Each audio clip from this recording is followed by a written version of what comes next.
Medium quantity ਦੀਆਂ 5707 ਤੇ small quantity ਦੀਆਂ 1010 FIR ਨੇ। ਸਭ ਤੋਂ ਵੱਧ FIR ਜਿਹੜੀਆਂ ਦਰਜ ਹੋਈਆਂ 579 ਅੰਮ੍ਰਿਤਸਰ ਕਮਿਸ਼ਨਰੇਟ 'ਚ ਦਰਜ ਹੋਈਆਂ, 554 ਫਿਰੋਜ਼ਪੁਰ 'ਚ ਦਰਜ ਹੋਈਆਂ ਔਰ 417 ਪਟਿਆਲਾ ਦੇ ਵਿੱਚ ਦਰਜ ਹੋਈਆਂ। ਕਮਰਸ਼ੀਅਲ ਕੁਆਂਟਿਟੀ ਦੇ ਵਿੱਚ ਸਭ ਤੋਂ ਵੱਧ FIR 63 FIR ਪਟਿਆਲੇ 'ਚ ਦਰਜ ਹੋਈਆਂ, 50 FIR ਕਮਿਸ਼ਨਰੇਟ ਲੁਧਿਆਣਾ 'ਚ ਦਰਜ ਹੋਈਆਂ ਔਰ 46 FIR ਜਿਹੜੀਆਂ ਨੇ STF ਦਾ ਜਿਹੜਾ ਪੁਲਿਸ ਸਟੇਸ਼ਨ ਆ SAS ਨਗਰ ਦੇ ਵਿੱਚ ਉੱਥੇ ਦਰਜ ਹੋਈਆਂ। ਟੋਟਲ ਜਿਹੜੀਆਂ FIR 6 ਮਹੀਨਿਆਂ 'ਚ ਦਰਜ ਹੋਈਆਂ ਉਹ 7533 FIR ਦਰਜ ਹੋਈਆਂ। 7533 7533 ਰਿਕਵਰੀ ਜਿਹੜੀ ਹੋਈ ਹੈ ਇਸ ਸਮੇਂ ਦੇ ਦੌਰਾਨ ਉਹ ਟੋਟਲ ਹੈਰੋਇਨ ਦੀ ਰਿਕਵਰੀ 565 ਕਿਲੋ ਦੀ ਰਿਕਵਰੀ ਹੋਈ ਹੈ। 565 ਕਿਲੋ ਦੇ ਵਿੱਚ 418 ਕਿਲੋ ਦੀ ਰਿਕਵਰੀ ਜਿਹੜੀ ਆ ਉਹ ਵਿਦਿਨ ਪੰਜਾਬ ਹੋਈ ਆ। 147.5 ਕਿਲੋ ਦੀ ਰਿਕਵਰੀ ਜਿਹੜੀ ਆ ਉਹ ਗੁਜਰਾਤ ਤੇ ਮਹਾਰਾਸ਼ਟਰ ਦੇ ਵਿੱਚ, ਜਿਹਦੇ 'ਚ ਪੰਜਾਬ ਪੁਲਿਸ ਦਾ ਬੜਾ ਐਕਟਿਵ ਰੋਲ ਸੀ ਰਿਕਵਰੀ ਦੇ ਵਿੱਚ, ਉਹ ਹੋਈ ਆ। 407 ਕਿਲੋ OPM ਦੀ ਰਿਕਵਰੀ ਹੋਈ ਆ। 233 ਕੁਇੰਟਲ ਜਿਹੜੀ ਆ ਉਹ ਪੌਪੀ ਹਸਕ ਦੀ ਰਿਕਵਰੀ ਹੋਈ ਹੈ। 24 ਕਿਲੋ ਦੀ ਚਰਸ ਦੀ ਰਿਕਵਰੀ ਹੋਈ ਹੈ ਔਰ ਕਾਫੀ ਵੱਡੀ ਮਾਤਰਾ ਦੇ ਵਿੱਚ ਡਰੱਗ ਮਨੀ ਜਿਹੜਾ ਹੈ 7 ਕਰੋੜ 71 ਲੱਖ 51,641 ਕਰੋੜ ਦੀ ਜਿਹੜੀ ਆ 7 ਕਰੋੜ 71 ਲੱਖ 51,641 ਜਿਹੜਾ ਇਹ ਡਰੱਗ ਮਨੀ ਦੀ ਰਿਕਵਰੀ ਹੋਈ ਹੈ। 1918 ਵਹੀਕਲ ਜਿਹੜੇ ਨੇ ਉਹ ਜ਼ਬਤ ਕੀਤੇ ਗਏ ਆ ਜਿਹੜੇ NDPS ਐਕਟ ਦੇ ਕੇਸਾਂ ਦੇ ਵਿੱਚ ਇਨਵੋਲਵ ਸੀਗੇ। ਜਿੱਥੋਂ ਤੱਕ ਮੈਡੀਕਲ ਡਰੱਗਸ ਦਾ ਸਵਾਲ ਆ, ਜਿਹਦੇ ਵਿੱਚ ਇੰਜੈਕਸ਼ਨ, ਟੈਬਲੇਟਸ, ਕੈਪਸੂਲ, ਸਿਰਪ ਆ, ਉਹ 33,88,725 ਯੂਨਿਟਸ ਜਿਹੜੇ ਆ ਉਹਦੀ ਰਿਕਵਰੀ ਹੋਈ ਇਸ ਸਮੇਂ ਦੇ ਦੌਰਾਨ। ਔਰ ਇਸੇ ਦੌਰਾਨ ਜਿਹੜੀ ਆਪਣੀ ਸਪੈਸ਼ਲ ਕੈਂਪੇਨ ਚੱਲ ਰਹੀ ਸੀ POs ਦੇ ਖਿਲਾਫ, NDPS ਐਕਟ ਦੇ ਖਿਲਾਫ, ਉਹਦੇ ਵਿੱਚ 608 POs ਓਬਲੀਕ ਅਬਸਕੌਂਡਰਸ ਜਿਹੜੇ ਨੇ NDPS ਐਕਟ ਦੇ ਉਹ ਫੜੇ ਗਏ ਇਸ ਸਮੇਂ ਦੇ ਦੌਰਾਨ।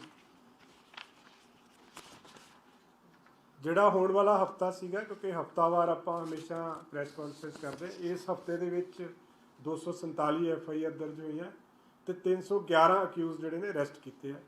ਉਹਦੇ ਵਿੱਚ 19 ਕਮਰਸ਼ੀਅਲ ਕੁਆਂਟਿਟੀ ਦੇ ਕੇਸਿਸ ਨੇ, 246 ਮੀਡੀਅਮ ਕੁਆਂਟਿਟੀ ਦੇ ਔਰ 18 ਸਮਾਲ ਕੁਆਂਟਿਟੀ ਦੇ ਕੇਸਿਸ ਨੇ। ਸਭ ਤੋਂ ਵੱਧ ਇਸ ਹਫਤੇ ਦੇ ਦੌਰਾਨ ਫਿਰੋਜ਼ਪੁਰ 'ਚ ਦਰਜ ਹੋਈਆਂ 27 FIR, 26 ਹੁਸ਼ਿਆਰਪੁਰ 'ਚ, 19 ਅੰਮ੍ਰਿਤਸਰ ਕਮਿਸ਼ਨਰੇਟ ਦੇ ਵਿੱਚ। ਹੈਰੋਇਨ ਦੀ ਜਿਹੜੀ ਰਿਕਵਰੀ ਹੋਈ ਆ ਉਹ 11 ਕਿਲੋ ਦੀ ਰਿਕਵਰੀ ਹੋਈ ਆ, OPM ਦੀ 9 ਕਿਲੋ ਦੀ, ਪੌਪੀ ਹਸਕ ਦੀ 637 ਕਿਲੋ ਦੀ ਔਰ ਇੰਜੈਕਸ਼ਨ ਟੈਬਲੇਟਸ ਦੀ 32,118 ਦੀ ਰਿਕਵਰੀ ਹੋਈ ਆ ਔਰ 13 POs ਓਬਲੀਕ ਅਬਸਕੌਂਡਰਸ ਫੜੇ ਆ। ਤਾਂ ਸਭ ਤੋਂ ਜਿਹੜੀ ਰਿਮਾਰਕੇਬਲ ਅਚੀਵਮੈਂਟ ਜਿਹੜੀ ਹੁਣੇ ਹੋਈ ਹੈ ਰੀਸੈਂਟਲੀ, ਉਹ ਫਾਜ਼ਿਲਕਾ ਦੇ ਵਿੱਚ ਹੋਈ ਹੈ, ਜਿੱਥੇ 31 ਕਿਲੋ ਜਿਹੜੀ ਹੈ ਹੈਰੋਇਨ ਦੀ ਰਿਕਵਰੀ ਹੋਈ ਆ। 29 ਪੈਕਟ ਫੜੇ ਗਏ, ਜਿਹਦੇ ਵਿੱਚ 2 ਅਕਿਊਜ਼ਡ ਅਰੈਸਟ ਹੋਏ ਆ, ਇੱਕ ਪਰਮਜੀਤ ਸਿੰਘ ਪੰਮਾ ਔਰ ਇੱਕ ਜਿਹੜਾ ਹੈ ਉਹ ਆਰਮੀ ਦਾ ਜਵਾਨ ਸੀਗਾ ਜਿਹਦਾ ਨਾਮ ਡਿਸਕਲੋਜ਼ ਨਹੀਂ ਕੀਤਾ ਗਿਆ ਬਿਕੋਜ਼ ਆਫ ਸਿਕਿਉਰਿਟੀ ਰੀਜ਼ਨਸ। ਔਰ ਦੂਸਰੀ ਗੱਲ ਜਿਹੜੀ ਦੱਸਣਯੋਗ ਹੈ ਕਿ ਫਾਜ਼ਿਲਕਾ ਦੇ ਵਿੱਚ ਉਹਨਾਂ ਨੇ ਬੜੀ ਵਧੀਆ SOP ਬਣਾਈ ਹੋਈ ਆ ਬਾਰਡਰ ਦੇ ਉੱਤੇ, ਜਿਹਦੇ 'ਚ ਵਿਲੇਜ ਡਿਫੈਂਸ ਕਮੇਟੀਜ਼ ਬੜਾ ਇਫੈਕਟਿਵਲੀ ਕੰਮ ਕਰ ਰਹੀਆਂ। ਕਰੀਬ ਉੱਥੇ 36 ਪਿੰਡ ਆ ਜਿਹੜੇ ਬਿਲਕੁਲ ਬਾਰਡਰ ਦੇ ਨਾਲ ਟੱਚ ਕਰਦੇ ਆ ਅਤੇ 63 ਪਿੰਡ ਆ ਜਿਨ੍ਹਾਂ ਦੇ ਵਿੱਚ ਵਿਲੇਜ ਡਿਫੈਂਸ ਕਮੇਟੀਜ਼ ਕੰਮ ਕਰ ਰਹੀਆਂ। ਸੋ ਉਹਦੀ ਜਿਹੜੀ ਬਣਤਰ ਆ ਵਿਲੇਜ ਡਿਫੈਂਸ ਕਮੇਟੀ ਦੀ, ਉਹ 'ਚ ਕਰੀਬ 7 ਤੋਂ ਲੈ ਕੇ 11 ਦੇ ਆਸ-ਪਾਸ ਹਰ ਕਮੇਟੀ ਦੇ ਵਿੱਚ ਜਿਹੜੇ ਨੇ ਉਹ ਉਹਦੇ ਮੈਂਬਰ ਆ ਉਸ ਕਮੇਟੀ ਦੇ, ਜਿਹਦੇ 'ਚ ਐਕਸ ਆਰਮੀ ਪਰਸਨਸ ਵੀ ਆ, ਐਕਸ ਪੁਲਿਸ ਅਫੀਸ਼ੀਅਲਸ ਵੀ ਆ, ਯੂਥ ਵੀ ਆ ਔਰ SSP ਫਾਜ਼ਿਲਕਾ ਉਹਨਾਂ ਨੇ ਇੱਕ ਬੜੀ ਵਧੀਆ SOP ਬਣਾਈ ਹੈ। ਤਦੇ ਹੀ ਉੱਥੇ ਆਪਾਂ ਦੇਖਣ 'ਚ ਆਇਆ ਕਿ ਰੀਸੈਂਟਲੀ 26 ਕਿਲੋ ਦੀ ਪਹਿਲਾਂ ਹੈਰੋਇਨ ਦੀ ਰਿਕਵਰੀ ਹੋਈ, 29 ਕਿਲੋ 31 ਕਿਲੋ ਦੀ ਹੁਣ ਹੋਈ। ਸੋ ਬਹੁਤ ਇਫੈਕਟਿਵਲੀ ਕੰਮ ਕਰ ਰਹੀ ਹੈ। ਅੱਜ ਹੀ ਮਾਨਯੋਗ DGP ਸਾਹਿਬ ਨੇ ਸਾਰੇ ਪੰਜਾਬ ਦੇ ਜਿਹੜੇ SHOs, DSPs, SSPs, CPs, IG ਰੇਂਜਿਸ, ਉਹਨਾਂ ਨਾਲ ਵੀ ਇੱਕ ਅੱਜ 1-to-1 VC ਕੀਤੀ ਸੀਗੀ ਬੜੀ ਡਿਟੇਲ ਦੇ ਵਿੱਚ। ਉਹਦੇ 'ਚ ਹੋਰ ਕਈ ਜਿਹੜੇ ਉਹਨਾਂ ਨੇ ਪਹਿਲੂਆਂ ਦੇ ਉੱਤੇ ਉਹਨਾਂ ਨੂੰ ਡਾਇਰੈਕਸ਼ਨਸ ਦਿੱਤੀਆਂ, ਜਿਹਦੇ ਬਾਰੇ 'ਚ ਜਲਦੀ ਜਿਹੜਾ ਪ੍ਰੈਸ ਨੂੰ ਦੱਸਿਆ ਜਾਊਗਾ। ਬਟ ਉਹਦੇ 'ਚ ਵੀ ਇੱਕ ਮੁੱਖ ਮੁੱਦਾ ਜਿਹੜਾ ਸੀਗਾ ਉਹ ਵਿਲੇਜ ਡਿਫੈਂਸ ਕਮੇਟੀਜ਼ ਨੂੰ ਸਟਰੈਂਥਨ ਕਰਨਾ ਸੀਗਾ। ਸੋ ਜਿੰਨਾ ਸਾਡਾ 553 ਕਿਲੋਮੀਟਰ ਦਾ ਬਾਰਡਰ ਆ ਪੰਜਾਬ ਦਾ, ਜਿਹਦੇ ਵਿੱਚ ਕਾਫੀ ਜ਼ਿਲ੍ਹੇ ਲੱਗਦੇ ਆ, 2 ਮੇਨ ਰੇਂਜਿਸ ਲੱਗਦੀਆਂ, ਜਿਹਦੇ 'ਚ ਫਿਰੋਜ਼ਪੁਰ ਰੇਂਜ ਆ ਔਰ ਜਿਹੜੀ ਆ ਬਾਰਡਰ ਰੇਂਜ ਆ ਜਿਹੜੀ ਟੱਚ ਕਰਦੀ ਉਹਨੂੰ, ਉਹ ਸਾਰਿਆਂ 'ਚ ਹੀ ਵਿਲੇਜ ਡਿਫੈਂਸ ਕਮੇਟੀਜ਼ ਨੂੰ ਹੋਰ ਸਟਰੈਂਥਨ ਕੀਤਾ ਜਾਊਗਾ, ਕਿਉਂਕਿ ਦੇਖਣ 'ਚ ਆਇਆ ਕਿ ਬਾਰਡਰ ਏਰੀਆਜ਼ ਦੇ ਵਿੱਚ ਜਿਹੜੀ ਡਰੱਗਸ ਦੀ ਆਮਦ ਹੁੰਦੀ ਆ ਡਰੋਨ ਦੇ ਰਾਹੀਂ ਜਾਂ ਪਾਈਪਸ ਦੇ ਰਾਹੀਂ, ਉਹਨੂੰ ਫੜਨ ਦੇ ਵਿੱਚ ਜਾਂ ਕੰਟਰੀਬਿਊਸ਼ਨ ਜਿਹੜੀ ਹੁੰਦੀ ਆ, ਕੋਆਰਡੀਨੇਸ਼ਨ ਜਿਹੜਾ ਹੁੰਦਾ ਹੈ, ਉਹ ਵਿਲੇਜ ਡਿਫੈਂਸ ਕਮੇਟੀਜ਼ ਦਾ ਬੜਾ ਅੱਛਾ ਯੋਗਦਾਨ ਉਹ 'ਚ ਦੇਖਣ ਨੂੰ ਮਿਲਿਆ ਹੈ। ਸੋ ਇਹ ਸਾਰੇ ਪੰਜਾਬ 'ਚ ਵਿਲੇਜ ਡਿਫੈਂਸ ਕਮੇਟੀਜ਼ ਨੂੰ ਹੋਰ ਸਟਰੈਂਥਨ ਕਰਨ ਜਾ ਰਹੇ ਹਾਂ ਅਸੀਂ। ਦੂਸਰਾ ਜਿਹੜਾ ਲੋਕਾਂ ਦੇ ਵਿੱਚ ਜਿਹੜੀ ਡਰੱਗਸ ਦੇ ਬਾਰੇ 'ਚ ਜਿਹੜਾ ਇੱਕ ਪ੍ਰੈਵਲੈਂਸ ਜਿਹੜੀ ਆ ਡਰੱਗਸ ਦੀ ਜਾਂ ਪਰਸੈਪਸ਼ਨ ਜਿਹੜੀ ਆ, ਉਹਦੇ ਵਾਸਤੇ ਯੂਥ ਨੂੰ ਨਾਲ ਇਨਵੋਲਵ ਕਰ ਰਹੇ ਹਾਂ। ਸਪੋਰਟਸ ਕਲੱਬਸ ਨੂੰ ਇਨਵੋਲਵ ਕਰਾਂਗੇ, ਯੂਥ ਕਲੱਬਸ ਨੂੰ ਇਨਵੋਲਵ ਕਰਾਂਗੇ, ਤਾਂ ਜੋ ਲੋਕਾਂ ਵੱਲੋਂ ਵੀ ਇੱਕ ਅਵੇਅਰਨੈਸ ਕ੍ਰੀਏਟ ਕੀਤੀ ਜਾਵੇ। ਜਿਸ ਤਰ੍ਹਾਂ ਆਪਾਂ ਦੇਖਿਆ ਕਿ ਸੰਗਰੂਰ ਜ਼ਿਲ੍ਹੇ ਦੇ ਵਿੱਚ ਇੱਕ ਪਿੰਡ ਨੇ ਮਤਾ ਪਾਇਆ ਸੀਗਾ ਕਿ ਵੀ ਸਾਡੇ ਪਿੰਡ ਦੇ ਵਿੱਚ ਜਿਹੜੀ ਡਰੱਗਸ ਨੂੰ ਐਂਟਰ ਨਹੀਂ ਕਰਨ ਦਿੱਤਾ ਜਾਊਗਾ। ਸੋ ਸਿਮਿਲਰ ਜਿਹੜਾ ਹੈ ਬਾਕੀ SHOs ਨੂੰ ਵੀ ਹਦਾਇਤ ਕੀਤੀ ਗਈ ਕਿ ਉਹ ਆਪਣੇ ਆਪਣੇ ਲੈਵਲ 'ਤੇ ਟੇਕਅਪ ਕਰਨ ਪੰਚਾਇਤਾਂ ਦੇ ਨਾਲ, ਕਿਉਂਕਿ ਇਹ ਜਿਹੜਾ ਮੈਨੇਸ ਆ ਨਾ ਡਰੱਗਸ ਦਾ ਜੀ, ਇੱਕ ਸੋਸ਼ਲ ਲੈਵਲ 'ਤੇ ਵੀ ਟੈਕਲ ਕਰਨਾ ਬੜਾ ਜ਼ਰੂਰੀ ਆ। ਪੁਲਿਸ ਜਿਹੜਾ ਆਪਣਾ ਕੰਮ ਕਰ ਰਹੀ ਆ, ਜਿਹੜੀ ਆਪਾਂ ਰਿਕਵਰੀਜ਼ ਕਰ ਰਹੇ ਹਾਂ, ਜੋ ਕੁਛ ਅਸੀਂ ਕਰ ਰਹੇ ਹਾਂ, ਇਨਫੋਰਸਮੈਂਟ ਕਰ ਰਹੇ ਹਾਂ ਅਸੀਂ, ਪਰ ਇਹਦੇ ਨਾਲ ਨਾਲ ਅਵੇਅਰਨੈਸ ਔਰ ਜਿਹੜੀ ਸੁਸਾਇਟੀ ਦੀ ਇਨਵੋਲਵਮੈਂਟ ਆ ਬੜੀ ਜ਼ਰੂਰੀ ਆ। ਸੋ ਹੁਣ ਜਿਹੜਾ ਜੰਗੀ ਪੱਧਰ ਦੇ ਉੱਤੇ ਇਸ ਸਾਲ ਤੋਂ ਸਾਰਿਆਂ ਨੂੰ ਨਾਲ ਲੈ ਕੇ, ਪੰਚਾਇਤਾਂ ਨੂੰ ਲੈ ਕੇ, ਵਿਲੇਜ ਡਿਫੈਂਸ ਕਮੇਟੀਜ਼ ਨੂੰ ਲੈ ਕੇ ਇਹਦੇ 'ਤੇ ਜਿਹੜਾ ਸ਼ਿਕੰਜਾ ਹੋਰ ਜ਼ਿਆਦਾ ਚੰਗੀ ਤਰ੍ਹਾਂ ਕੱਸਿਆ ਜਾਊਗਾ, ਤਾਂ ਜੋ ਲੋਕਾਂ 'ਚ ਇੱਕ ਭਾਵਨਾ ਆਵੇ ਕਿ ਵੀ ਡਰੱਗਸ ਦਾ ਜਿਹੜਾ ਪ੍ਰੈਵਲੈਂਸ ਆ ਉਹ ਘਟਿਆ ਹੈ ਔਰ ਅਵੇਲੇਬਿਲਿਟੀ ਘਟਣੀ ਚਾਹੀਦੀ ਆ ਔਰ ਡਿਮਾਂਡ ਵੀ ਘਟਣੀ ਚਾਹੀਦੀ ਹੈ, ਜਿਹੜਾ ਸਾਡਾ ਫੋਕਸ ਆ। ਸੋ ਡਿਮਾਂਡ 'ਤੇ ਵੀ ਬਹੁਤ ਜ਼ਿਆਦਾ ਫੋਕਸ ਰਹੇਗਾ ਕਿ ਡਿਮਾਂਡ ਵੀ ਘਟੇ ਡਰੱਗਸ ਦੀ। ਉਹ ਮੈਂ ਕਰ ਰਿਹਾ ਜੀ।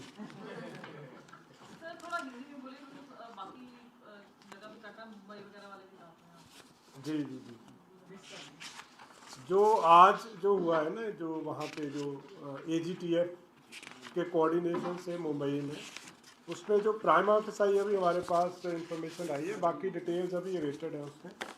तो 3 लोग हैं जो अरेस्ट किए हैं। एक शिवम अवतार सिंह मालो है, एक गुरमुख नरेश कुमार सिंह है और एक अमनदीप कुमार है। उसमें हमारी AGTF की जो टीम थी, जिसमें DSP राजन परमिंदर, उनकी सुपरविज़न में टीम गई हुई थी। तो वहाँ पे जो नवी मुंबई जो यूनिट है उनका, महाराष्ट्र एंटी टेररिज्म स्क्वाड का, उनके साथ मिलकर इन तीनों को अरेस्ट किया है।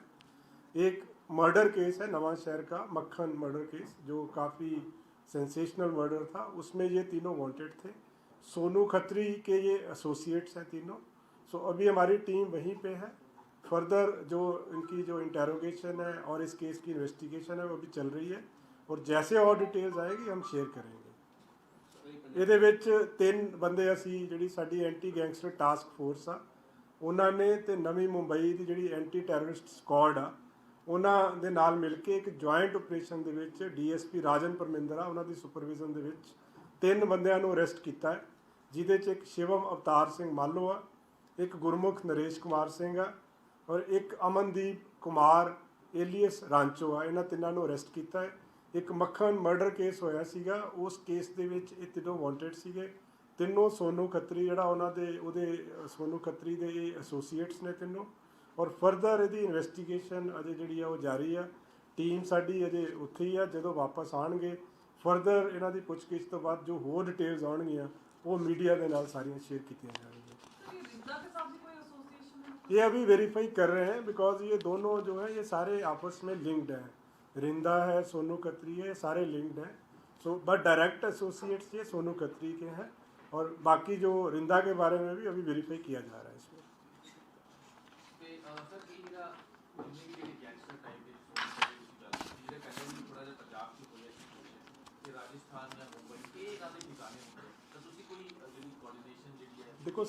देखो साडा राठी जी बहुत अच्छा कोऑर्ਡੀਨੇਸ਼ਨ ਆ। ਜਿੱਥੇ ਵੀ ਜ਼ਰੂਰਤ ਪੈਂਦੀ ਹੈ ਪੰਜਾਬ ਪੁਲਿਸ ਨੂੰ, ਉੱਥੇ ਹੀ, ਜਿੱਦਾਂ ਹੁਣ ਰਾਜਸਥਾਨ ਪੁਲਿਸ ਨਾਲ ਉਦੋਂ ਕੋਆਰਡੀਨੇਟ ਕੀਤਾ ਸੀਗਾ, ਦਿੱਲੀ ਪੁਲਿਸ ਦੇ ਨਾਲ ਰਹਿੰਦਾ ਹੈ, ਸਿਮਿਲਰਲੀ ਮੁੰਬਈ ਪੁਲਿਸ ਦੇ ਨਾਲ। ਸੋ ਸਾਰਿਆਂ ਨਾਲ ਕੋਆਰਡੀਨੇਸ਼ਨ ਰਹਿੰਦਾ ਹੈ, ਕਿਉਂਕਿ ਇੱਕ ਜੁਆਇੰਟ ਆਪਰੇਸ਼ਨ ਸੀਗਾ ਜਿਹਦੇ 'ਚ ਇਨਪੁਟਸ ਸਾਰੀਆਂ ਪੰਜਾਬ ਪੁਲਿਸ ਦੀਆਂ ਸੀਗੀਆਂ। ਫਰਦਰ ਜਿੱਥੇ ਦੀ ਜ਼ਰੂਰਤ ਹੁੰਦੀ ਹੈ, ਜਿੱਥੋਂ ਦੀ ਪੁਲਿਸ ਦੀ ਪ੍ਰੋਪਰ, ਉੱਥੋਂ ਸਾਨੂੰ ਸਹਿਯੋਗ ਮਿਲਦਾ ਵਾ। ਔਰ ਇਹ ਜਦੋਂ ਆਪਾਂ ਸਿਰਫ ਇਸ ਦੀ ਗੱਲ ਨਹੀਂ ਕਰ ਰਹੇ, ਹੁਣ ਜਿੱਦਾਂ NCB ਨੇ ਇੱਕ ਬੜਾ ਵੱਡਾ ਰੈਕੇਟ ਫੜਿਆ ਹੈ, ਉਹਨਾਂ ਨੇ 16 ਬੰਦੇ ਜਿਹੜੇ ਨੇ ਅਰੈਸਟ ਕੀਤੇ ਨੇ ਡਰੱਗਸ ਦੇ ਕੇਸ ਵਿੱਚ। ਉਹਦੇ 'ਚ 2 ਕਲੈਂਡਸਟੀਨ ਜਿਹੜੀਆਂ ਲੈਬੋਰੇਟਰੀਜ਼ ਚੱਲ ਰਹੀਆਂ ਸੀਗੀਆਂ, ਕਾਫੀ ਵੱਡੀ ਮਾਤਰਾ ਦੇ ਵਿੱਚ ਰਿਕਵਰੀ ਹੋਈ ਆ। ਉਹ ਵੀ ਇੱਕ ਜੁਆਇੰਟ ਆਪਰੇਸ਼ਨ ਸੀਗਾ। ਜਿਹੜਾ ਸਾਡਾ ਕਾਊਂਟਰ ਇੰਟੈਲੀਜੈਂਸ ਵਿੰਗ ਆ, they were in constant touch with NCB so NCB ਦੇ ਜਿਹੜੇ ਆਪਣੇ ਜ਼ੋਨਲ ਡਾਇਰੈਕਟਰ ਨੇ ਉਹਨਾਂ ਨੇ ਵੀ ਬੜੀ ਵਿਸਤਾਰ 'ਚ ਇਹਦੇ ਬਾਰੇ 'ਚ ਦੱਸਿਆ ਹੈ, ਔਰ ਪੰਜਾਬ ਪੁਲਿਸ ਦਾ ਜਿਹੜਾ ਕੋਆਰਡੀਨੇਸ਼ਨ ਸੀ ਉਹਨੂੰ ਵੀ ਐਕਨੋਲਜ ਕੀਤਾ ਉਹਨਾਂ ਨੇ। ਸੋ ਸਾਡਾ Punjab police the with NCB with ਜਿੱਦਾਂ ਬਾਰਡਰ ਦੀ ਗੱਲ ਕਰੀਏ ਬੀਐਸਐਫ ਦੇ ਨਾਲ, ਡਰੱਗਸ ਦੀ ਗੱਲ ਕਰੀਏ ਐਨਸੀਬੀ ਦੇ ਨਾਲ, ਸਿਮਿਲਰਲੀ ਬਾਕੀ ਸਟੇਟਸ ਦੀਆਂ ਜਿਹੜੀਆਂ ਸਪੈਸ਼ਲਾਈਜ਼ਡ ਫੋਰਸਿਸ ਹੈ ਉਹਨਾਂ ਨਾਲ ਵੀ, ਔਰ ਸਟੇਟਸ ਦੀ ਜਿਹੜੀ ਪੁਲਿਸ ਆ ਉਹਨਾਂ ਨਾਲ ਵੀ ਬੜਾ ਵਧੀਆ ਕੋਆਰਡੀਨੇਸ਼ਨ ਆ। ਕਿਉਂਕਿ ਸਾਡੇ ਆਪਣੇ ਜਿਹੜੇ ਸਪੈਸ਼ਲਾਈਜ਼ਡ ਯੂਨਿਟਸ ਆ, ਚਾਹੇ ਉਹ ਇੰਟਰਨਲ ਸਿਕਿਉਰਿਟੀ ਹੋਵੇ, ਕਾਊਂਟਰ ਇੰਟੈਲੀਜੈਂਸ ਆ, ਐਂਟੀ ਗੈਂਗਸਟਰ ਟਾਸਕ ਫੋਰਸ ਆ, ਇਹ ਸਾਰੇ ਹੀ ਬਾਕੀ ਜਿਹੜੀਆਂ ਏਜੰਸੀਜ਼ ਆ ਸੈਂਟਰਲ ਏਜੰਸੀਜ਼ ਦੇ ਨਾਲ ਵੀ ਔਰ ਸਟੇਟ ਏਜੰਸੀਜ਼ ਦੇ ਨਾਲ ਵੀ ਇਫੈਕਟਿਵਲੀ ਕੋਆਰਡੀਨੇਟ ਕਰਕੇ ਹੀ ਚੱਲ ਰਹੀਆਂ ਬਹੁਤ ਵਧੀਆ ਤਰ੍ਹਾਂ। ਸਰ ਇਹਦੇ ਵਿੱਚ ਅਗਰ ਦੀ ਗੱਲ ਕੀਤੀ ਜਾਵੇ, ਕੈਦੀ ਜਿਹੜੇ ਸਿੱਧੂ ਮੂਸੇਵਾਲੇ ਦੇ ਨਾਲ ਜੁੜੇ ਜਾਂ ਸਾਹਮਣੇ ਆਉਂਦੇ ਨੇ, ਤਿੰਨ ਕੈਦੀਆਂ ਨੇ ਹਮਲਾ ਕੀਤਾ ਜੇਲ੍ਹ ਦੇ ਵਿੱਚ, ਕਿਸ ਦੇ ਪਿੱਛੇ ਕੋਈ ਸਾਜ਼ਿਸ਼ ਹੋਏਗੀ ਉਹਨਾਂ ਨੇ ਹਮਲਾ? ਇਹਦੀਆਂ ਅਜੇ ਨਾ ਡਿਟੇਲਸ ਅਵੇਟਡ ਨੇ ਜੀ, ਅਜੇ ਤਾਂ ਜਸਟ ਜਦੋਂ ਮੈਂ ਆ ਰਿਹਾ ਸੀ ਉਦੋਂ ਹੀ ਪਤਾ ਲੱਗਿਆ। ਸੋ ਕੋਈ ਡਿਟੇਲਸ ਆਉਂਦੀਆਂ ਫਿਰ ਆਪਾਂ ਸ਼ੇਅਰ ਕਰ ਲਾਂਗੇ, ਅਜੇ ਤਾਂ ਬਹੁਤ ਪ੍ਰੀਲਿਮਿਨਰੀ ਜੀ ਇਨਫੋਰਮੇਸ਼ਨ ਆਈ ਹੈ। ਸਰ ਜਿੱਦਾਂ ਤੁਸੀਂ ਦੱਸਿਆ ਕਿ ਐਨਸੀਬੀ ਨੇ ਲੁਧਿਆਣਾ ਦੀ ਲੈਬ ਕਰ ਲਈ ਜੀ ਜੀ ਉਹ ਸਾਰਾ ਲੈਵਲ ਤੇ ਜਿਹੜੀ ਹੈ ਪ੍ਰੋਪਰਟੀ ਵੀ ਸੀਜ਼ ਕੀਤੀ, ਹਾਲਾਂਕਿ ਉਹਨਾਂ ਨੇ ਕਿਹਾ ਕਿ ਕਾਊਂਟਰ ਪੰਜਾਬ ਪੁਲਿਸ ਦਾ ਸਹਿਯੋਗ ਹੈ ਤੇ ਇਸ ਤਰ੍ਹਾਂ ਦੀ ਇਹ ਸਾਰੇ ਜਿਹੜੇ ਬੜੇ ਨੇ ਅਕਸ਼ੇ ਛਾਬੜਾ ਜਿਹੜਾ ਇਹਨਾਂ ਦਾ ਮਾਸਟਰ ਉਹ ਹੈ ਦੁਬਈ ਤੋਂ ਜਿਹੜੇ ਹੈਗੇ ਕ੍ਰੋਸ ਬਾਰਡਰ ਹੈਗੇ, ਤੇ ਪੰਜਾਬ ਪੁਲਿਸ ਕਿਸ ਤਰ੍ਹਾਂ ਕਰ ਰਹੀ ਹੈ ਕਿਉਂਕਿ ਇਹ ਜਿਹੜਾ ਨੈਕਸਸ ਹੈ ਬਹੁਤ ਵੱਡਾ, ਉਹ ਕਹਿੰਦੇ ਵਾਈਟ ਕਾਲਰ ਵੀ ਇਹਦੇ ਵਿੱਚ ਇਨਵੋਲਵ ਨੇ, ਲਗਾਤਾਰ ਅਸੀਂ ਇਹਦੇ ਵਿੱਚ ਕੰਮ ਕਰ ਰਹੇ ਹਾਂ। ਨਹੀਂ ਦੇਖੋ ਇਹਦੀ ਇਨਵੈਸਟੀਗੇਸ਼ਨ ਪ੍ਰਾਇਮਰੀ ਤੌਰ ਤੇ ਕਿਉਂਕਿ ਕੇਸ ਐਨਸੀਬੀ ਦੇ ਕੋਲ ਆ, ਬਟ ਸਾਡਾ ਜਿਹੜਾ ਕਾਊਂਟਰ ਇੰਟੈਲੀਜੈਂਸ ਜਿਹੜਾ ਯੂਨਿਟ ਆ ਉਹ ਤਾਂ ਕਨਸਟੈਂਟਲੀ ਟੱਚ 'ਚ ਆ। ਫਰਦਰ ਜਿਹੜੇ ਏਰੀਆ 'ਚ ਜੋ ਉਹਨਾਂ ਨੇ ਦੇਖੋ ਪ੍ਰੋਪਰਟੀਜ਼ ਫਰੀਜ਼ ਕਰ ਰਹੀਆਂ ਉਹਨਾਂ ਨੇ, ਉਹਦੇ ਵਾਸਤੇ ਉਹਨਾਂ ਨੂੰ ਜਿਹੜੀ ਕੋਆਰਡੀਨੇਸ਼ਨ ਦੀ ਜ਼ਰੂਰਤ ਆ। ਉਹ ਜਿਸ ਤਰ੍ਹਾਂ ਉਹਨਾਂ ਨੇ ਡਿਟੇਲ ਦੇ ਵਿੱਚ ਦੱਸਿਆ ਹੀ ਹੈ ਕਿ ਉਹਨਾਂ ਦੀ ਇਨਵੈਸਟੀਗੇਸ਼ਨ ਹਰ ਪਹਿਲੂ ਤੋਂ ਚੱਲ ਰਹੀ ਆ। ਜਿੱਥੋਂ ਤੱਕ ਪ੍ਰੋਪਰਟੀਜ਼ ਦੀ ਗੱਲ ਕਰ ਰਹੇ ਆਪਾਂ, ਪ੍ਰੋਪਰਟੀਜ਼ ਸੀਜ਼ਰ ਤੇ ਵੀ ਚੱਲ ਰਿਹਾ ਵਾ, ਉਹਨਾਂ ਦੇ ਐਸੋਸੀਏਟਸ ਦੇ ਰੋਲ ਵੀ ਐਗਜ਼ਾਮਿਨ ਕਰ ਰਹੇ ਆ, ਟੈਕਨੀਕਲ ਜਿਹੜਾ ਸਰਵੇਲੈਂਸ ਆ ਜਿਹੜੀ ਉਹ ਵੀ ਚੱਲ ਰਹੀ ਆ। ਸੋ ਜਿੱਥੇ ਜਿੱਥੇ ਸਾਡੀ ਜ਼ਰੂਰਤ ਹੋਏਗੀ ਪੰਜਾਬ ਪੁਲਿਸ ਦੀ ਉਹ ਸਾਰੀ, ਬਲਕਿ it's a joint I would say ਕਿ ਜਿੱਦਾਂ ਸਾਨੂੰ ਵੀ ਜ਼ਰੂਰਤ ਆ ਉਹਨਾਂ ਨੂੰ ਵੀ ਜ਼ਰੂਰਤ ਆ, ਕਿਉਂਕਿ ਜਿਹੜਾ ਖਤਮ ਹੋ ਰਿਹਾ ਵਾ, ਜਿਹੜਾ ਕੋਡ ਖਤਮ ਹੋ ਰਿਹਾ ਉਹ ਤਾਂ ਸਾਡੇ ਏਰੀਆ 'ਚ ਹੀ ਖਤਮ ਹੋ ਰਿਹਾ ਹੈ। ਸਰ ਜਿੱਦਾਂ ਜੱਗੂ ਭਗਵਾਨਪੁਰੀਆ ਦੀ ਵੀ ਮੈंने ਗੱਲ ਕੀਤੀ, ਇਹ ਗੈਂਗਸਟਰ ਵੀ ਇਨਵੋਲਵ ਹੈ ਔਰ ਜਿਹਨਾਂ ਦੀ ਇਸ ਤਰ੍ਹਾਂ ਨੈਕਸਸ ਚੱਲ ਰਿਹਾ ਹੈ ਇਹਨੂੰ ਵੀ ਹਾਲਾਂਕਿ ਨਹੀਂ ਇਹ ਹਮੇਸ਼ਾ ਤੋਂ ਹੀ ਰਹਿੰਦਾ ਹੈ ਜੀ, ਜਿਹੜਾ ਗੈਂਗਸਟਰਸ ਦਾ ਔਰ ਡਰੱਗ ਸਮਗਲਰਸ ਦਾ ਔਰ ਟੈਰਰਿਸਟਸ ਦਾ, ਇਹ ਤਾਂ ਕਾਫੀ ਦੇਰ ਤੋਂ ਇਹ ਫਿਨੋਮਨਾਨ ਹੈਗਾ ਹੈ ਕਿ ਜਿਹੜਾ ਆਲਰੇਡੀ ਇਹ ਨੈਕਸਸ ਚੱਲ ਰਿਹਾ ਵਾ। ਇਹਦੇ ਵਿੱਚ ਵੀ ਇੱਕ ਕੇਸ ਦੇ ਵਿੱਚ ਇੱਕ ਐਸੋਸੀਏਟ ਹੈਗਾ ਜਿਹੜਾ ਬੰਦਾ ਜੱਗੂ ਭਗਵਾਨਪੁਰੀਆ ਨਾਲ ਲਿੰਕਡ ਸੀਗਾ। ਸੋ ਇਸ ਐਂਗਲ ਨੂੰ ਤਾਂ ਤਦੇ ਇਹੀ ਰੀਜ਼ਨ ਆ ਕਿ ਕਾਊਂਟਰ ਇੰਟੈਲੀਜੈਂਸ ਵਿੰਗ ਜਿਹੜਾ ਹੈ ਸਾਡਾ ਉਹ ਮੇਨਲੀ ਟੈਰਰਿਸਟ ਰਿਲੇਟਡ ਇਸ਼ੂਜ਼ ਤੇ ਜ਼ਿਆਦਾ ਆਪਰੇਟ ਕਰਦਾ ਹੈ।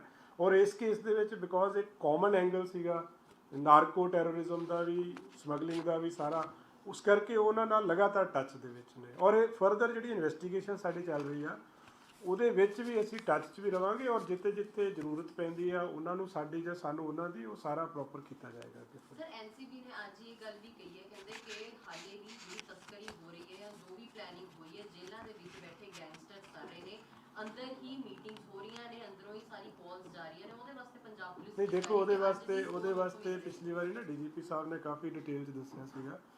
ਪ੍ਰਾਇਮਰੀਲੀ ਪ੍ਰਿਜ਼ਨ ਡਿਪਾਰਟਮੈਂਟ ਇਸ ਚੀਜ਼ ਨੂੰ ਕਰ ਰਿਹਾ। ਇੱਕ ਤਾਂ ਅਸੀਂ ਜੇਲ੍ਹਾਂ ਦੀ ਸਿਕਿਉਰਿਟੀ ਦੀ ਸਟਰੈਂਥਨਿੰਗ ਦੀ ਗੱਲ ਵੀ ਚੱਲ ਰਹੀ ਆ, ਉਹਦੇ ਵਿੱਚ ਕਈ ਪਹਿਲੂ ਨੇ, ਉਹਦੇ ਵਿੱਚ ਕਈ ਇਨਫਰਾਸਟ੍ਰਕਚਰਲ ਇਸ਼ੂਜ਼ ਨੇ ਜਿਨ੍ਹਾਂ ਨੂੰ ਟੈਕਲ ਕਰਨਾ ਜ਼ਰੂਰੀ ਆ। ਸੋ ਉਹ ਸਾਰੀਆਂ ਚੀਜ਼ਾਂ ਕੁਛ ਜੇਲ੍ਹ ਨੂੰ ਹਾਈ ਸਿਕਿਉਰਿਟੀ ਜੇਲ੍ਹ ਬਣਾਉਣ ਦਾ ਵਿਚਾਰ ਕੀਤਾ ਜਾ ਰਿਹਾ ਵਾ। ਸੋ ਉਹ ਜੇਲ੍ਹਾਂ ਦੇ ਉੱਤੇ ਤਾਂ ਬਹੁਤ ਜ਼ਿਆਦਾ ਫੋਕਸ ਆ, ਬਲਕਿ ਜਿਹੜੇ ਹਾਰਡਕੋਰ ਕ੍ਰਿਮੀਨਲਸ ਜੇਲ੍ਹਾਂ ਦੇ ਵਿੱਚ ਬੰਦ ਨੇ, ਦੇਖੋ ਆਪਣੇ ਨੋਟਿਸ 'ਚ ਤਾਂ ਕੁਝ ਕੇਸ ਆਉਂਦੇ ਆ, ਬਹੁਤ ਸਾਰੇ ਪ੍ਰੀਵੈਂਸ਼ਨ ਵੀ ਹੁੰਦੀ ਆ ਉਹਦੇ ਵਿੱਚ। ਕਈ ਚੀਜ਼ਾਂ ਸਰਪ੍ਰਾਈਜ਼ ਚੈਕਿੰਗ ਦੇ ਵਿੱਚ ਮੋਬਾਈਲ ਫੜੇ ਜਾਂਦੇ ਆ, ਕਈ ਵਾਰੀ ਸਰਪ੍ਰਾਈਜ਼ ਚੈਕਿੰਗ ਦੇ ਵਿੱਚ ਕਈ ਜਿਹੜੇ ਤੁਸੀਂ ਕਹਿ ਲਓ ਪਲੈਨਿੰਗਸ ਜਿਹੜੀਆਂ ਨੇ ਅਨਅਰਥ ਹੋ ਜਾਂਦੀਆਂ, ਜਿਹੜੀਆਂ ਕਿ ਐਗਜ਼ੀਕਿਊਟ ਨਹੀਂ ਕੀਤੀਆਂ ਜਾਂਦੀਆਂ। ਸਰ ਇਹਦੇ ਵਿੱਚ ਇਹ ਵੀ ਹੋਏਗਾ ਕਿ ਤੁਸੀਂ ਕਹਿ ਰਹੇ ਹੋ ਕਿ ਹਾਈ ਸਿਕਿਉਰਿਟੀ ਜੇਲ੍ਸ ਬਣੂਗੀਆਂ ਤੇ ਫਿਰ ਨਹੀਂ ਆਈ ਮੀਨ ਟੂ ਸੇ ਕਿ ਇਹ ਤਾਂ ਇੱਕ ਕਨਸਟੈਂਟ ਜਿਹੜਾ ਪ੍ਰੋਸੈਸ ਆ। ਜਿਹੜੀਆਂ ਜੇਲ੍ਸ ਪ੍ਰੈਜ਼ੈਂਟ ਐਗਜ਼ਿਸਟਿੰਗ ਜੇਲ੍ਸ ਆ ਉਹਨਾਂ ਨੂੰ ਵੀ ਸਟਰੈਂਥਨ ਕਰਨ ਦੀ ਗੱਲ ਚੱਲ ਰਹੀ ਆ ਕਿ ਉਹਨਾਂ ਨੂੰ ਕਿਸ ਤਰੀਕੇ ਨਾਲ, ਕਿਉਂਕਿ ਦੇਖੋ ਪਹਿਲਾਂ ਅਸੀਂ ਜੇਲ੍ਹਾਂ ਦੇ ਵਿੱਚ ਸਪੈਸ਼ਲ ਸੈੱਲਸ ਬਣਾਏ ਸੀਗੇ, ਫਿਰ ਪੈਰਾਮਿਲਟਰੀ ਫੋਰਸਿਸ ਨੂੰ ਉਹਨਾਂ ਸੈੱਲਸ ਦਾ ਚਾਰਜ ਵੀ ਦਿੱਤਾ ਗਿਆ ਹੈ, ਉਹਦੇ ਨਾਲ ਕਾਫੀ ਜ਼ਿਆਦਾ ਫਰਕ ਪਿਆ ਵਾ ਅਜੇ ਵੀ। ਬਟ ਕੁਝ ਕੇਸਿਸ ਇੱਦਾਂ ਦੇ ਆਉਂਦੇ ਕਿ ਜਿੱਦਾਂ ਕਈ ਵਾਰੀ ਬਾਹਰੋਂ ਸੁੱਟ ਦਿੱਤੇ ਜਾਂਦੇ ਆ ਮੋਬਾਈਲ, ਬਹੁਤ ਸਾਰੇ ਮੋਬਾਈਲ ਅਬੈਂਡਨਡ ਫੜੇ ਜਾਂਦੇ ਆ। ਜੇ ਤੁਸੀਂ ਕਹੋ ਕਿ 100 ਦੀ ਪਿਲਫਰੇਜ ਹੁੰਦੀ, ਕਾਫੀ ਸਾਰੇ ਵਿੱਚੋਂ ਫੜੇ ਜਾਂਦੇ ਆ, ਕੁਝ ਸਰਪ੍ਰਾਈਜ਼ ਚੈਕਿੰਗ 'ਚ ਫੜੇ ਜਾਂਦੇ ਆ।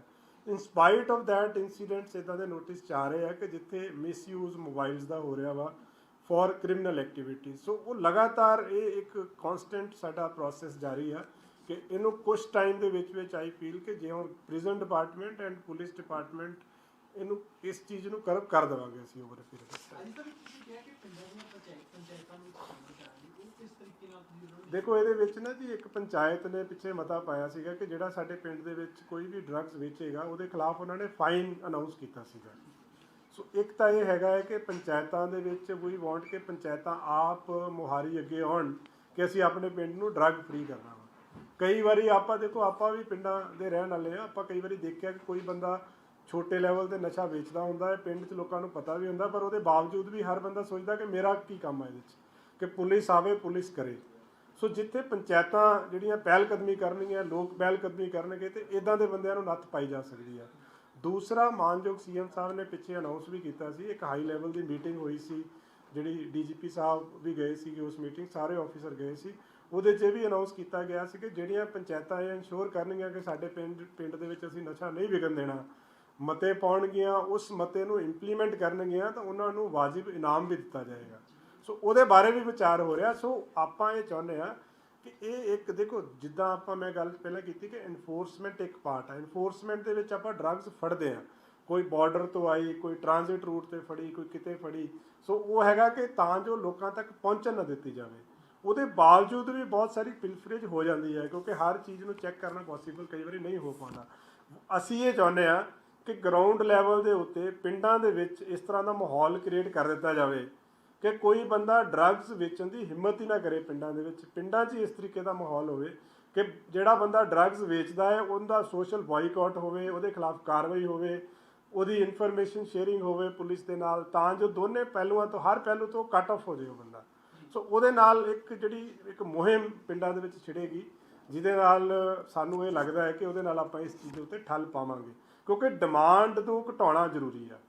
ਜਦੋਂ ਡਿਮਾਂਡ ਘਟੇਗੀ ਤਾਂ ਜਿਹੜੀ ਸਪਲਾਈ ਆਪਣੇ ਆਪ ਉਹਦੀ, ਜਦੋਂ ਡਿਮਾਂਡ ਘਟਦੀ ਹੈ ਸਪਲਾਈ ਵੀ ਘਟ ਜਾਂਦੀ ਹੈ ਉਹਦੇ ਨਾਲ। ਦੂਸਰਾ ਸਵਾਲ ਇਹ ਹੈ ਕਿ ਸਰਕਾਰ ਨੇ ਕਿਹਾ ਸੀ ਕਿ ਅਸੀਂ ਜ਼ਮੀਨਾਂ ਕੁਝ ਕਰਾਂਗੇ, 7500 ਏਸੀ ਤੁਸੀਂ ਐਫਆਈਆਰ ਦਿੱਤੀਆਂ ਨੇ, ਇਹਦੇ ਵਿੱਚੋਂ ਕਿੰਨੀ ਕੁ ਆਇਡੈਂਟੀਫਾਈ ਤੁਸੀਂ ਦੇਖੋ ਇਹਦੇ ਵਿੱਚ ਨਾ ਜੀ ਇੱਕ ਪ੍ਰੋਸੈਸ ਹੁੰਦਾ ਹੈ ਜਿਹਦੇ 'ਚ ਆਪਾਂ ਕਮਰਸ਼ੀਅਲ ਕੁਆਂਟੀਟੀ ਜਦੋਂ ਕਿਸੇ ਤੋਂ ਫੜਦੇ ਆ ਨਾ, ਉਸ ਜਾਂ ਜਿਹਨੂੰ ਪਨਿਸ਼ਮੈਂਟ 10 ਸਾਲ ਤੋਂ ਉੱਪਰ ਹੋਈ ਹੁੰਦੀ ਹੈ ਕਿਸੇ ਕੇਸ ਦੇ ਵਿੱਚ, ਉਹਦੀ ਪ੍ਰਾਪਰਟੀ ਫਰੀਜ਼ ਕਰ ਸਕਦੇ ਹਾਂ ਆਪਾਂ। ਬਹੁਤ ਸਾਰੇ ਕੇਸਿਸ ਦੇ ਵਿੱਚ ਕੀ ਹੁੰਦਾ ਕਿ ਕਮਰਸ਼ੀਅਲ ਕੁਆਂਟੀਟੀ ਦੀ ਰਿਕਵਰੀ ਹੋ ਜਾਂਦੀ ਹੈ ਪਰ ਬੰਦੇ ਦੀ ਪ੍ਰਾਪਰਟੀ ਹੁੰਦੀ ਨਹੀਂ ਹੈ ਕਈ ਵਾਰੀ। ਸੋ ਹੁਣ ਇਹ ਪ੍ਰੋਸੈਸ ਅਸੀਂ ਦੁਬਾਰਾ ਇਨੀਸ਼ੀਏਟ ਕੀਤਾ ਹੈ। ਅੱਜ ਦਾ ਵੀ ਇਹ ਫੋਕਸ ਸੀਗਾ ਜਿਹੜੀ ਤੁਸੀਂ ਗੱਲ ਕਰ ਰਹੇ ਹੋ। ਇੱਕ ਤਾਂ ਇਹ ਪ੍ਰਾਪਰਟੀ ਫਰੀਜ਼ ਕਰਨਾ ਵੀ ਇੱਕ ਫੋਕਸ ਸੀਗਾ ਕਿ ਜਿੰਨੇ ਬੰਦੇ ਕਮਰਸ਼ੀਅਲ ਕੁਆਂਟੀਟੀ ਦੇ ਵਿੱਚ ਇਨਵੋਲਵ ਆ ਉਹਨਾਂ ਦੀਆਂ ਪ੍ਰਾਪਰਟੀਜ਼ ਆਇਡੈਂਟੀਫਾਈ ਕੀਤੀਆਂ ਜਾਣ। 68 F NDPS ਐਕਟ ਦਾ ਇੱਕ ਸੈਕਸ਼ਨ ਹੈ ਜਿਹਦੇ ਤਹਿਤ ਪ੍ਰਾਪਰਟੀ ਜਿਹੜੀ ਹੈ ਫਰੀਜ਼ ਕੀਤੀ ਜਾ ਸਕਦੀ ਹੈ। ਸੋ ਉਹ ਪ੍ਰੋਸੈਸ ਆਲਰੇਡੀ ਅਸੀਂ ਸ਼ੁਰੂ ਕੀਤਾ ਹੋਇਆ ਹੈ। ਦੇਖੋ ਲਾਸਟ ਈਅਰ ਕਾਫੀ ਹੋਈਆਂ ਸੀਗੀਆਂ, ਹੁਣ ਇਸ ਟਾਈਮ ਮੇਰੇ ਕੋਲ ਡਾਟਾ ਨਹੀਂ ਹੈ। ਇਫ ਯੂ ਵਾਂਟ ਆਪਾਂ ਨੈਕਸਟ ਵੀਕ ਸ਼ੇਅਰ ਕਰ ਦਾਂਗੇ। ਕਾਫੀ ਪ੍ਰਾਪਰਟੀਜ਼ ਜਿਹੜੀਆਂ ਫਰੀਜ਼ ਹੋਈਆਂ। ਅੱਜ ਸਰ ਦੇਖਿਆ ਜਾਂਦਾ ਕਿ ਬਹੁਤ ਸਾਰੇ ਜਿਹੜੇ ਇਹੋ ਜਿਹੇ ਨਸ਼ਾ ਵੇਚਣ ਵਾਲੇ ਤਸਕਰ ਹੁੰਦੇ ਨੇ ਉਹਨਾਂ ਨੂੰ ਘਰਦਿਆਂ ਨੇ ਬੇਦਖਲ ਕੀਤਾ ਹੁੰਦਾ, ਤੇ ਫਿਰ ਉਸ ਮਾਮਲੇ ਦੇ ਵਿੱਚ ਕੀ ਹੈਗਾ ਜਿਹੜੇ ਘਰ ਨਹੀਂ ਉਹਦੇ 'ਚ ਦੇਖੋ ਇਹ ਇਦਾਂ ਨਹੀਂ ਹੁੰਦਾ ਜੀ। ਜਿਹੜਾ ਲਾਅ ਆ ਨਾ ਜੀ, ਉਸ ਵਿਅਕਤੀ ਦੇ ਉਹ ਲਾਅ ਬੜਾ ਸਪਸ਼ਟ ਆ ਔਰ ਉਹਦੇ ਵਿੱਚ ਇਦਾਂ ਸਟ੍ਰੇਟ ਫਾਰਵਰਡ ਨਹੀਂ ਹੈ। ਉਹਦੇ 'ਚ ਬੜੇ ਸਟ੍ਰਿੰਜੈਂਟ ਆ। ਜਿਹੜੀ ਪ੍ਰਾਪਰਟੀ ਆ ਉਸ ਬੰਦੇ ਦੇ ਨਾਮ ਤੇ ਹੋਣੀ ਚਾਹੀਦੀ ਆ ਜਾਂ ਉਹਦੇ 'ਚ ਬਕਾਇਦਾ ਮੈਂਬਰ ਦੇ ਨਾਮ ਲਿਖੇ ਕਿਹਦੇ ਨਾਮ ਤੇ ਹੋ ਸਕਦੀ ਆ। ਪਿਛਲੇ 6 ਸਾਲਾਂ ਦੇ ਵਿੱਚ ਖਰੀਦੀ ਹੋਣੀ ਚਾਹੀਦੀ ਆ। ਸੋ ਆਪਾਂ ਪ੍ਰਾਈਮਾ ਫੇਸਾਈ ਪਹਿਲਾਂ ਐਸਟੈਬਲਿਸ਼ ਕਰਨਾ ਹੁੰਦਾ ਹੈ ਕਿ ਜਿਹੜੀ ਪ੍ਰਾਪਰਟੀ ਹੈ ਇਹ ਵਾਕਿਆ ਹੀ ਡਰੱਗ ਮਨੀ ਤੋਂ ਹੀ ਆਈ ਹੈ ਪ੍ਰਾਪਰਟੀ। ਸੋ ਉਹ ਐਸਟੈਬਲਿਸ਼ ਮੁੱਢਲੇ ਤੌਰ ਤੇ, ਬਹੁਤ ਡੈਪਥ 'ਚ ਨਹੀਂ, ਮੁੱਢਲੇ ਤੌਰ ਤੇ ਐਸਟੈਬਲਿਸ਼ ਕਰਕੇ ਕਿ ਜਿਹੜੀ ਇਹਦੀ ਪ੍ਰਾਪਰਟੀ ਬਣੀ ਹੈ ਡਰੱਗ ਮਨੀ ਤੋਂ ਬਣੀ ਹੈ। ਫਿਰ ਫਰੀਜ਼ਿੰਗ ਦਾ ਪ੍ਰੋਸੈਸ ਹੁੰਦਾ ਹੈ ਔਰ ਉਹ ਬੜਾ ਇੱਕ ਲੰਬਾ ਪ੍ਰੋਸੈਸ ਆ। ਉਹ ਕੰਪੀਟੈਂਟ ਅਥਾਰਟੀ ਕੋਲੇ ਜਾਂਦੀ ਹੈ, ਕੰਪੀਟੈਂਟ ਅਥਾਰਟੀ ਅਪਰੂਵ ਕਰਦੀ ਆ। ਬੰਦੇ ਕੋਲੇ ਅਪੀਲ ਕਰਨ ਦੀ ਵੀ ਉਹਦੇ ਵਿੱਚ ਜਿਹੜੀ ਆ ਫੈਸਿਲਿਟੀ ਹੁੰਦੀ ਹੈ, ਕੋਈ ਅਪੀਲ ਵੀ ਕਰ ਸਕਦਾ ਹੈ। ਸੋ ਮੁੱਢਲੇ ਤੌਰ ਤੇ ਦੇਖਿਆ ਜਾਂਦਾ ਕਿ ਜਿਹੜੀ ਪ੍ਰਾਪਰਟੀ ਉਹਨੇ ਬਣਾਈ ਆਪਣੇ ਨਾਮ ਤੇ ਜਾਂ ਆਪਣੇ ਕਿਸੇ ਰਿਸ਼ਤੇਦਾਰ ਦੇ ਨਾਮ ਤੇ, ਉਹ 'ਚ ਪੂਰੀ ਲਿਸਟ ਆ ਕਿਹਦੇ ਨਾਮ ਤੇ ਹੋ ਸਕਦੀ ਹੈ। ਉਹ ਪਿਛਲੇ 6 ਸਾਲਾਂ 'ਚ ਬਣੀ ਹੋਣੀ ਚਾਹੀਦੀ ਆ ਔਰ ਮੁੱਢਲੇ ਤੌਰ ਤੇ ਇਹ ਲੱਗਦਾ ਹੋਣਾ ਚਾਹੀਦਾ ਕਿ ਡਰੱਗਸ ਤੋਂ ਬਣੀ ਹੈ। ਸੋ ਉਹ ਪ੍ਰੋਪਰ ਦੇਖ ਕੇ ਫਿਰ ਕੀਤਾ ਜਾਂਦਾ ਹੈ।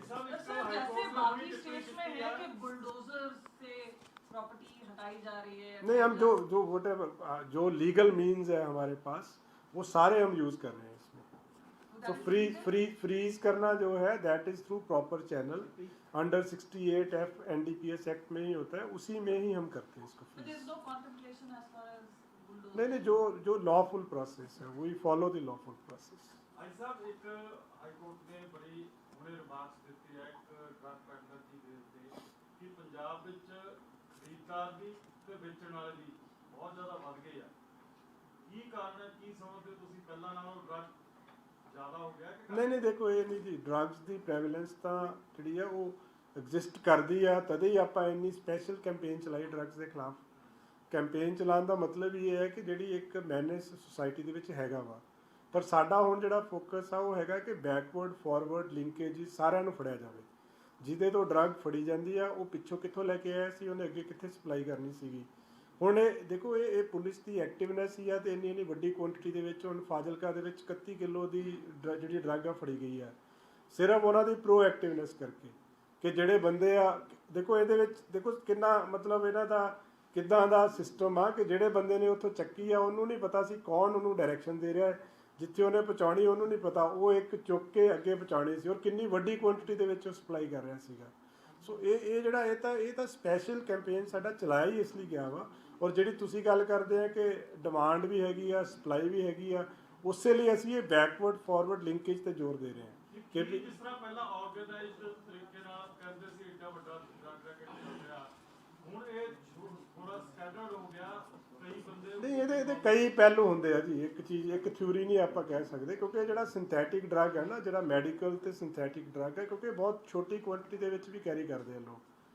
ਸੋ ਉਹਦੇ ਕਰਕੇ ਕਈ ਵਾਰੀ ਇਨਵੋਲਵਮੈਂਟ, ਕਈ ਬੰਦੇ ਇਹੋ ਜਿਹੇ ਜਿਹੜੇ ਆਪ ਵੀ ਡਰੱਗ ਲੈਂਦੇ ਵੀ ਆ, ਖਾਂਦੇ ਵੀ ਆ, ਵੇਚ ਵੀ ਦਿੰਦੇ ਆ ਵਿੱਚੋਂ।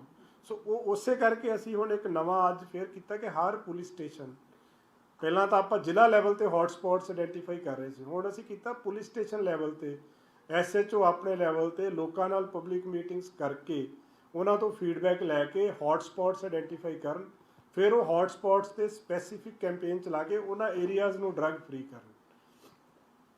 ਸ਼ਹਿਰਾਂ ਦੇ ਵਿੱਚ ਇਹੀ ਚੀਜ਼ ਜਦੋਂ ਆਪਾਂ ਕਰਦੇ ਆ, ਉਹ ਕਾਲੋਨੀਜ਼ ਤੇ ਚਲੇ ਜਾਂਦੀ ਹੈ, ਪਾਕਟਸ ਤੇ ਚਲੇ ਜਾਂਦੀ ਆ। ਜਦੋਂ ਆਪਾਂ ਰੂਰਲ ਏਰੀਆ ਦੀ ਗੱਲ ਕਰਦੇ ਆ, ਉਹ ਸਪੈਸੀਫਿਕ ਪਿੰਡਾਂ ਦੇ ਚਲੀ ਜਾਂਦੀ ਆ। ਸੋ ਇਹ ਜਿਹੜਾ ਨਾ, ਇਹਦੇ ਵਿੱਚ ਹੁਣ ਤਦੇ ਮੈਂ ਦੁਬਾਰਾ ਗੱਲ ਉਹੀ ਕਰ ਰਿਹਾ ਕਿ ਸੁਸਾਇਟੀ ਦਾ ਜਿਹੜਾ ਯੋਗਦਾਨ ਬੜਾ ਜ਼ਰੂਰੀ ਆ। ਔਰ ਆਹ ਸਾਲ ਜਿਹੜਾ ਹੁਣ ਕਿਉਂਕਿ ਅਸੀਂ ਹੁਣ ਤੱਕ ਪਿਛਲੇ 6 ਮਹੀਨੇ ਆਪਾਂ ਨੂੰ ਹੋ ਗਏ ਆ, ਅਸੀਂ ਲਗਾਤਾਰ ਸਾਡੀ ਰਿਕਵਰੀਜ਼ ਹੋ ਰਹੀਆਂ, ਸਭ ਕੁਝ ਹੋ ਰਿਹਾ। ਹੁਣ ਅਸੀਂ ਚਾਹੁੰਦੇ ਗਰਾਊਂਡ ਲੈਵਲ ਤੇ ਜਾ ਕੇ ਇਹਨੂੰ ਜੜ ਤੋਂ ਖਤਮ ਕੀਤਾ ਜਾਵੇ ਇਸ ਚੀਜ਼ ਨੂੰ। ਕਈ ਥਾਂ ਪੁਲਿਸ ਵਾਲੇ ਵੀ ਇਹਦੇ ਵਿੱਚ ਇਨਵੋਲਵ ਹੁੰਦੇ ਆ। ਉਹ ਤਾਂ ਜਿਹੜਾ ਪੁਲਿਸ ਵਾਲਾ ਡਰੱਗਸ ਦੇ ਕੇਸ 'ਚ ਇਨਵੋਲਵ ਹੋਏਗਾ ਉਹਦੇ ਖਿਲਾਫ ਤਾਂ ਸਟ੍ਰਿਕਟ ਐਕਸ਼ਨ ਹੈ ਜੀ, ਕੋਈ ਮਾਫੀ ਦੀ ਗੁੰਜਾਇਸ਼ ਨਹੀਂ ਹੈਗੀ ਇਹਦੇ ਵਿੱਚ। ਅੱਜ ਤੱਕ ਕੋਈ ਪੁਲਿਸ ਦੇ ਉੱਪਰ ਵੀ ਸਖਤੀ ਕੀਤੀ ਜਾ ਰਹੀ, ਕਿਉਂਕਿ ਜਿਸ ਤਰੀਕੇ ਦੇ ਨਾਲ ਵੀਡੀਓ ਸੋਸ਼ਲ ਮੀਡੀਆ ਦੇ ਉੱਪਰ ਵਾਇਰਲ ਹੁੰਦੀਆਂ ਨੇ ਕਿ ਇੱਕ ਪੁਲਿਸ ਮੁਲਾਜ਼ਮ ਨਸ਼ੇ ਦੀ ਹਾਲਤ ਦੇ ਵਿੱਚ ਘੁੰਮਦਾ ਹੈ, ਦੂਸਰੀ ਜਗ੍ਹਾ ਤੇ ਕੋਈ ਡਰਿੰਕ ਕਰਿਆ ਹੋਇਆ ਹੁੰਦਾ ਹੈ। ਦੇਖੋ ਜਿਹੜਾ ਬੰਦਾ ਕਿਸੇ ਤਰ੍ਹਾਂ ਦਾ ਵੀ ਮਿਸਕੰਡਕਟ ਕਰਦਾ ਹੈ ਜੀ, ਮਿਸਕੰਡਕਟ ਮਾਈਨਰ ਵੀ ਹੋ ਸਕਦਾ ਤੇ ਮਿਸਕੰਡਕਟ ਗ੍ਰੇਵੈਸਟ ਵੀ ਹੋ ਸਕਦਾ ਹੈ। ਡਰੱਗਸ ਲੈਣਾ, ਡਰੱਗਸ ਦੇ ਮਾਮਲੇ 'ਚ ਇਨਵੋਲਵ ਹੋਣਾ, ਉਹ ਗ੍ਰੇਵੈਸਟ ਮਿਸਕੰਡਕਟ ਆ, ਤੇ ਗ੍ਰੇਵੈਸਟ ਮਿਸਕੰਡਕਟ ਦੀ ਜਿਹੜੀ ਸਜ਼ਾ ਹੁੰਦੀ ਆ PPR ਦੇ ਹਿਸਾਬ ਨਾਲ ਉਹ ਡਿਸਮਿਸਲ ਹੀ ਹੁੰਦੀ ਹੈ ਸਰਵਿਸ ਤੋਂ।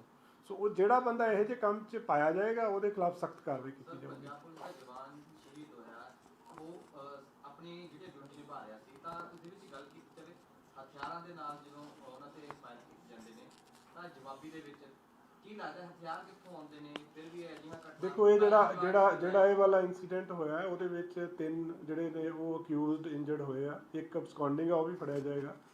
ਸੋ ਉਹਨਾਂ ਕੋਲੋਂ ਮੁੱਢਲੇ ਤੌਰ ਤੇ 3 ਵੈਪਨ ਅਜੇ ਮਿਲੇ ਆ, ਜਿਹਦੇ 'ਚ 2 32 ਬੋਰ ਦੇ ਸੀਗੇ ਪਿਸਟਲ, ਇੱਕ 30 ਬੋਰ ਦਾ ਹੈ। ਹੁਣ ਉਹਦੀ ਡੈਪਥ 'ਚ ਜਾ ਰਹੇ ਆ। ਬਹੁਤ ਅਨਫੋਰਚੂਨੇਟ ਇਨਸੀਡੈਂਟ ਹੋਇਆ ਜਿਹੜਾ ਸ਼ਹੀਦ ਹੋਇਆ ਜਵਾਨ, ਪਰ ਪੰਜਾਬ ਪੁਲਿਸ ਦੀ ਇਹ ਸ਼ਲਾਘਾਯੋਗ ਆ ਕਿ ਦੇਖੋ ਉਹਨਾਂ ਨੇ ਮਤਲਬ ਪਿੱਛਾ ਨਹੀਂ ਛੱਡਿਆ, ਉਹਦਾ ਪਿੱਛਾ ਕਰਕੇ ਫੜੇ, ਉਸ 'ਚ ਚਾਹੇ ਜਵਾਨ ਸਾਡਾ ਸ਼ਹੀਦ ਹੋ ਗਿਆ, ਪਰ ਬਹਾਦਰੀ ਦੀ ਇੱਕ ਮਿਸਾਲ ਆਈਵੁੱਡ ਸੀ।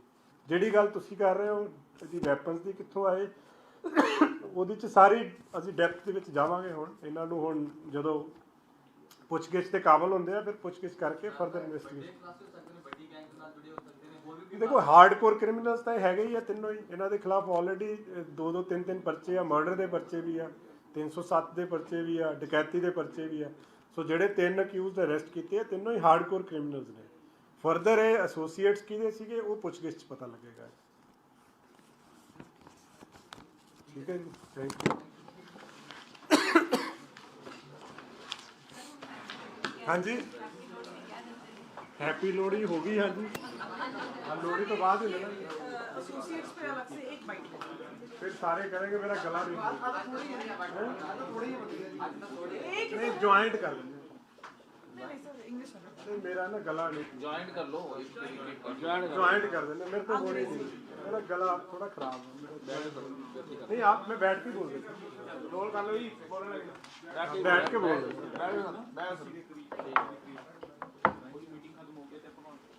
नहीं सर अजी पीसीएस भी खत्म हो